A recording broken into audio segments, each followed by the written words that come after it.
Hi there, and welcome along.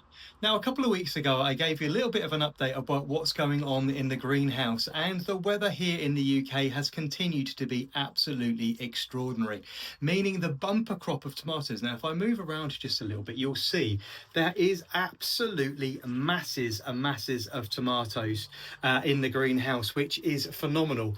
However, we now need to start thinking about limiting not only the sheer amount of crop that we've got, because you can see they are literally everywhere, but making sure these tomatoes reach ripening and are of the best quality. So now, after telling you not to strip the foliage, I'm not telling you to actually take these back bare and remove all of the foliage, but you certainly want to start thinking about clearing the foliage away from things like this where you've got loads of foliage congested around fruit.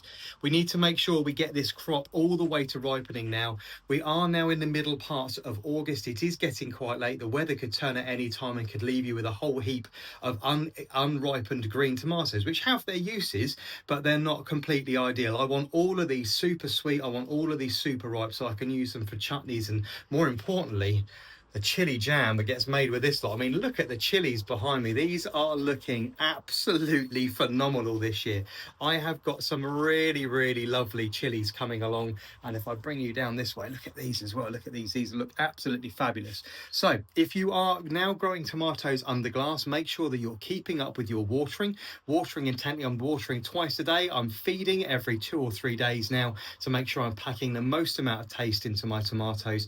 And I'm now starting to strip the leaves away, so removing around 20% of the leaves to just make sure there's plenty of airflow, there's plenty of ventilation going on around the fruit, and make sure they get just as much of that lovely sunlight in here just as possible, get as much heat in here as possible. But you also want to watch out that you're doing your watering properly. If you have any fruit, now I don't have any to show you unfortunately, but if you've got black spots or splitting occurring in your fruit, that's normally a sign that you're not watering enough. You need to up your watering, maybe to twice a day, maybe give them twice the amount of much of water you're giving them at the moment. The cucumbers, as you can see, are also coming on really well, picking around 5 or 6 of those from just one plant a week, going to prove that you don't need to plant masses to give a household our size. Now I know there's only 2 of us in our house, but you don't need to plant many of these things to actually give you all of the cucumbers or all of the tomatoes. I've just got 6 tomato plants here, and I estimate we've probably got about 50 or 60 kilos of tomatoes coming off of these in the complete season.